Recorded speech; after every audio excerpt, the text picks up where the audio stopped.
आप सभी को प्रणाम। जय गुरुदेव। आज के स्वाध्याय से पहले सभी मिलकर गायत्री मंत्र करेंगे। ओम भूर्भुवः स्वः तत्सवितुर्वरेण्यं भर्गो देवस्य धीमहि धियो यो नः प्रचोदयात्। आज का विषय है उन्नति के पथ पर।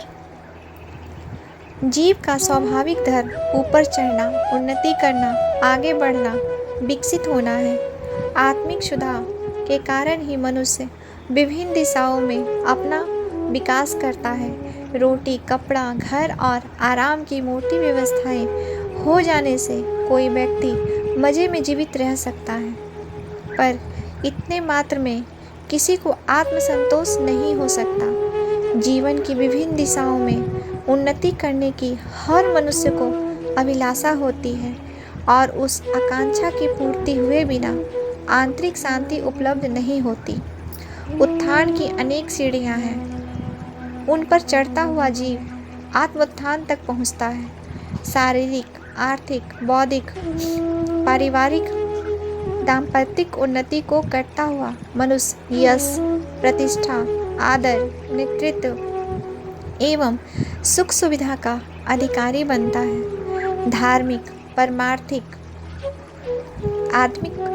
आध्यात्मिक उन्नति की ओर बढ़ते हुए सतोगुण एवं दिव्य तत्वों की प्राप्ति होती है। भौतिक और आत्मिक दोनों ही दिशाओं में मनुष्य जब बढ़ता है तभी उसकी उन्नति सर्वांगपूर्ण कही जाती है।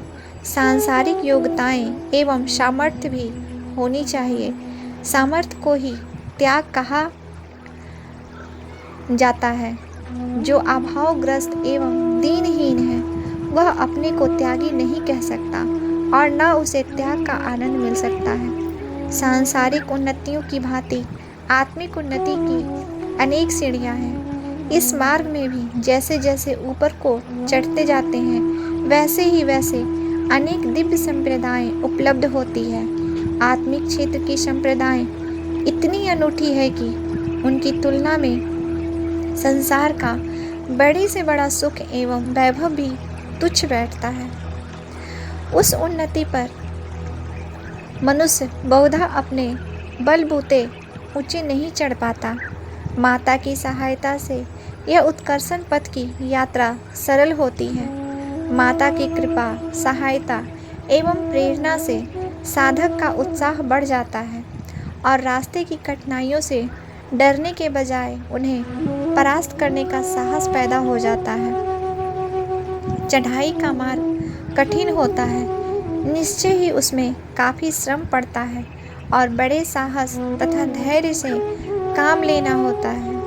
इन कठिनाइयों में अनेक साधक फिसल पड़ते हैं, परंतु माता जिसकी पीठ पर है उसे सफलता की दिशा से दिन दिन अधिक प्रकाश प्राप्त होता चलता है और लक्ष्य की पूर्ति दूर नहीं रह जाती।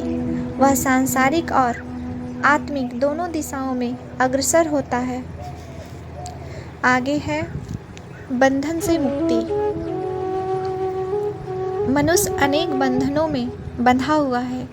जिस प्रकार जाल में जकड़ा हुआ पंछी अपनी वर्तमान स्थिति में दुखी होता है और उससे छुटकारा पाना चाहता है पर सफल मनोरथ नहीं हो पाता, उसी प्रकार मनुष्य भी अपनी परिस्थितियों से दुखी रहता है, अपनी बुरी आदतों के दुष्परिणाम भुगतता है, परंतु उनसे छुटकारा नहीं मिलता।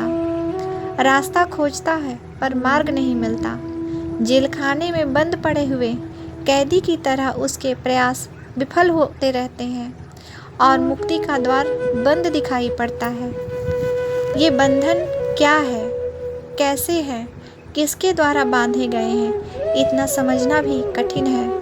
आत्मज्ञान का जब प्रकाश होता है तभी उनकी गांठें दिखाई देती है। रामायण उत्तरकांड में ज्ञान दीप वर्णन में गोस्वामी जी ने इन बंधन ग्रंथियों के खोलने का मार्ग बताया है। अपने कुसंस्कार, दूषित दृष्टिकोण, दुर्व्यसन, माया के प्रलोभन, अविद्या का अंधकार, काम, क्रोध, लोभ, मद, मोह का दुष्प्रभाव, कुकर्म आदि के कारण चित्त की मलिन दशा ही अधम जन्म और बंधन का प्रधान कारण है। प्राणी जिन जंजीरों में बंधा हुआ है, नरकीय बंधन की यातनाएं सहता है, उन जंजीरों की कड़ी धातु की है, आसानी से नहीं टूटती। योगी, यति, साधु एवं तपस्वी भी फिसल पड़ते हैं और फिर उन्हीं प्रलोभनों के कुचक्र में फंस जाते हैं। इंद्र और चंद्रमा जैसे देवता, व्यास और विश्वामित्र जैसे ऋषि जिन कुसंस्कारों से फिसल पड़े, उनसे साधारण जीवों का मोहित रहना कोई आश्चर्य की बात नहीं। माता की कृपा का वरदान जब साधक अपनी तपस्या द्वारा प्राप्त करता है तो उसे दिव्य शक्ति की ऐसी सहायता प्राप्त होती है जिसके कारण अनेकों जंजीर कट जाती है।